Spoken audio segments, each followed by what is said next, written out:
This is the pipe that I was talking about that doesn't go down into the ground like I thought it did. It comes over here underneath the sink right there, and as you can see, continues on down there. So if we come out, that's the wall that I'm talking about, starting there all the way down until we find where that pipe goes underground. I'm guessing probably around, oh gosh, maybe that corner. So anyhow,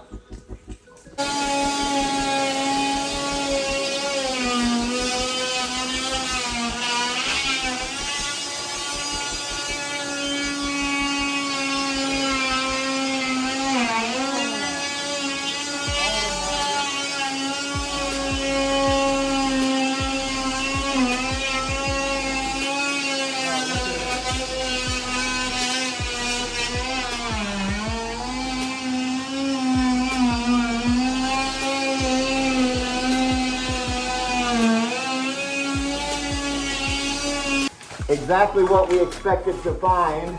And any of you that have basement problems or rat problems in your house with a finished basement, this is something that you can look forward to. But I want to explain something real important.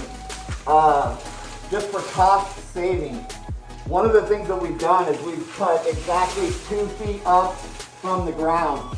And the reason that we do this is because in order to put the sheetrock back in, they're going to have to go by sheetrock. And with the rising cost of materials, sheetrock is 4 feet wide by 8 feet long.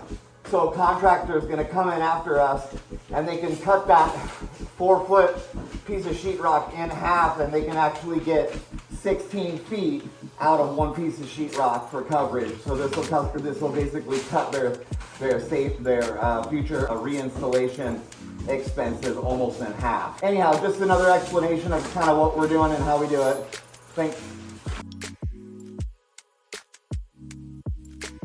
It was a very small hole. Once we got in here and got everything cleared out, in the very back corner, there was a very small hole. So what I've done is I've quick-created almost covering all of the wood. That way, if anything tries to chew up through the wood, it's gonna meet concrete, in which case it will not be able to chew through.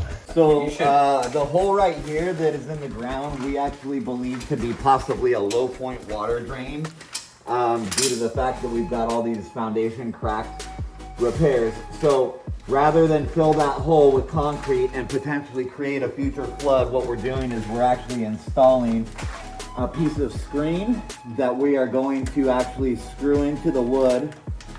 And then once it's screwed in, we're gonna put the 2 little flaps down on the ground behind it, and we're gonna concrete around those flaps.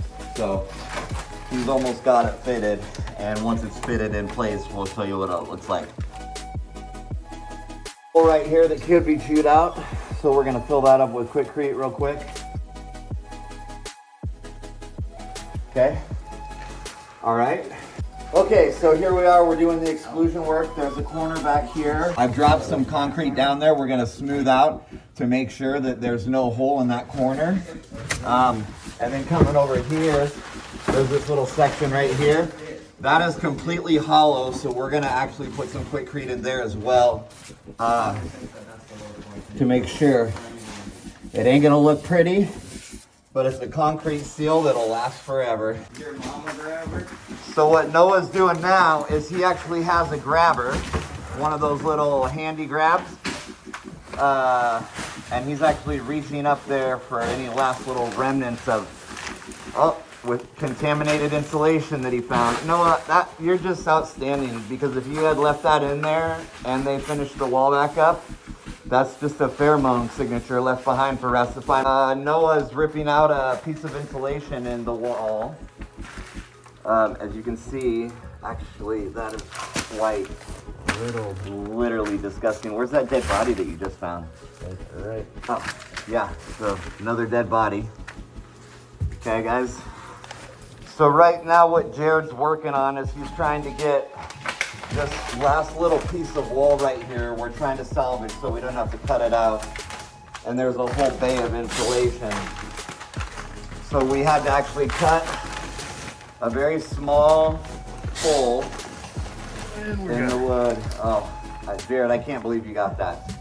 And you can see all the way to the top. There's no more. Can you see? And you can see all the way back to the other side of the laundry room? Yeah, I can see the light in the laundry room. room. All right, let me see. All insulation's out. Jared, we did it. We did do it. Okay, now that the insulation's out, we've done some vacuuming.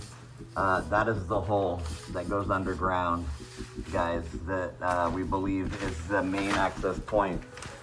We're nearly certain that we found it, but we are going to continue on. As you can see, these walls were relatively clean. Okay, so you can see the cut marks up here. We had to go up 4 feet in order to protect this bench. There's a built-in bench right here that we're going to try to save. So we cut up a little bit higher. We'll get those walls cut out, get that sheetrock out, and make sure that there's nothing else and no other spaces for the rats to be hiding.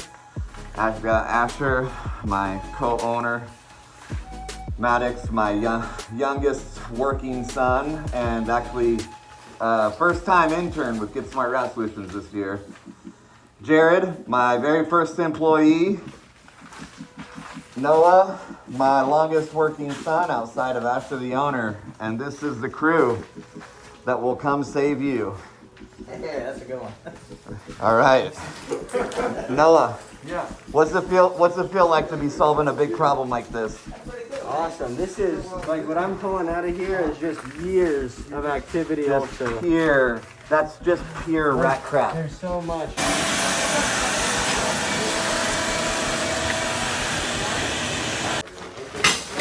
Don't forget we're saving that baseboard for the customer. This will save them money. They're gonna have to repaint the baseboard, but we're gonna save it for them. All this stuff.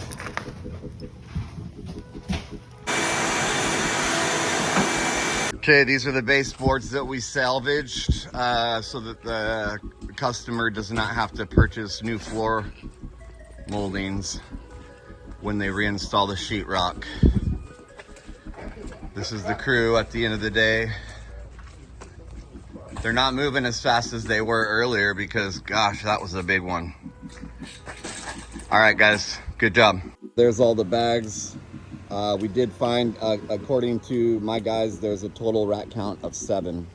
There's Gabe. It's my oldest son, Asher. There's me. Noah's right here. Okay, Noah and Jarod, doing a little lock check. Door good? Door's All good. Perfect. How'd the job go? Wonderful. Yeah? Glad it's over, but wonderful. All right. This is Jarod, Brandon, and Noah, along with Asher, who's over there, and Maddox with Get Smart Rat Solutions, reminding you that in order to be smart. Hi, this is Brandon with Get Smart Rat Solutions. I'm actually coming back to do a smell check. This is the day after we did a full wall.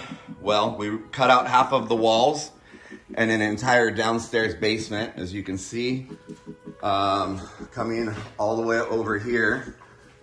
Okay, very common for rats to be entering around fireplaces. Luckily here, this was not the case. We did a heavy sanitizer yesterday, and I actually came back to check our exclusion to make sure that everything was sealed up perfectly and that everything smelled great. This is the area where bodies were literally falling out of the insulation from up in the ceiling. As you can see around these pipes, we have it all sealed off with concrete. This drain pipe we sealed with screen and concrete. This right here was the main entry point, which has been the cause of multiple thousands of dollars worth of work. We actually, before we did this job yesterday, came in here and literally cut down every single wall. We had to cut out the ceiling, all of the plumbing in this laundry room, which led us to find that entry point. These pipes down here, as you can see, that looked like it goes straight down to the ground. But when we uncovered this one, the pipe went into that wall, which when I come around, led us right here, okay? the main entry point about 10 feet away. Anyhow, this is Brandon with Get Smart Rat Solutions, reminding you that in order to smell right, you got to get smart.